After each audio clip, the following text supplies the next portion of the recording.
Magandang umaga mga paps, nandito na naman tayo sa panibagong unboxing natin. At dumating na nga ang order natin from Motodeck. Ito yung kanyang bagong sling bag. Shoutout Motodeck. So naka-score na tayo ng cup t-shirt and obviously itong sling bag. So medyo maganda yung nakikita ko mga picture tsaka review na itong sling bag na to from Motodeck obviously. And ako kasi yung tipo ng tao na maraming dala palagi, susi, battery, cellphone, sometimes I bring small notebook and ball pen.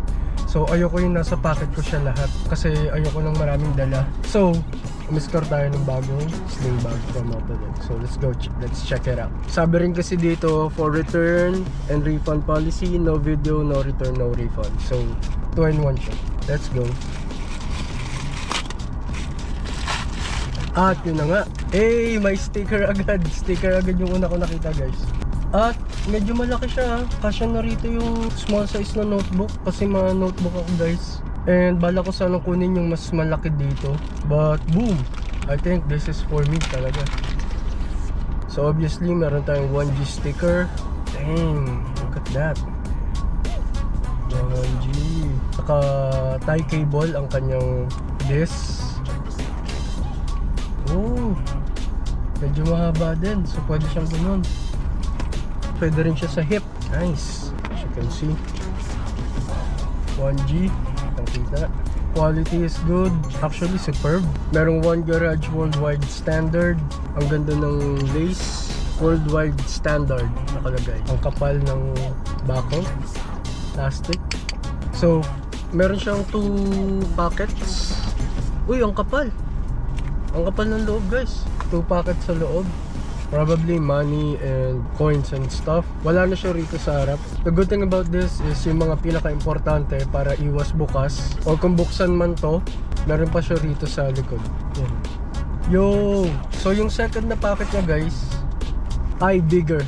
Obviously. Meron pang something here. Mini pocket inside. Yo, ang kapal. Ramdam mo yung kapal. I don't think na waterproof siya, guys, kasi hindi to pure leather, but maganda, tsaka makapal. I think may styrofoam to sa loob. At ito, yung ilalim niya, nabubuklat siya. At sa loob may pocket na open pocket. Tapos may isa pang zippered na pocket. Man, I can put everything in here, especially my stuff. Pwede siyang pa hip buckle, like a belt bag. Pwede rin siyang yung uso ngayon na ganito, so luluwagan mo lang. Gusto mo naman ng safety, nakadikit sa katawan mo, pwede rin. Pagka safety yung lugar, walang tao sa likod mo, pwedeng nakaganon sa likod. And especially, yan. Quick unboxing lang. Ayun lang. Thank you so much sa panonood. This has been your Papa Emo. Maraming salamat sa mga sumusuporta. Kahit pa paano nakaka-score tayo ng mga trip nating bagay para dun sa convenience natin. So keep on liking and following my post. Papa Emo at Papa Emo TV sa YouTube. Yeah!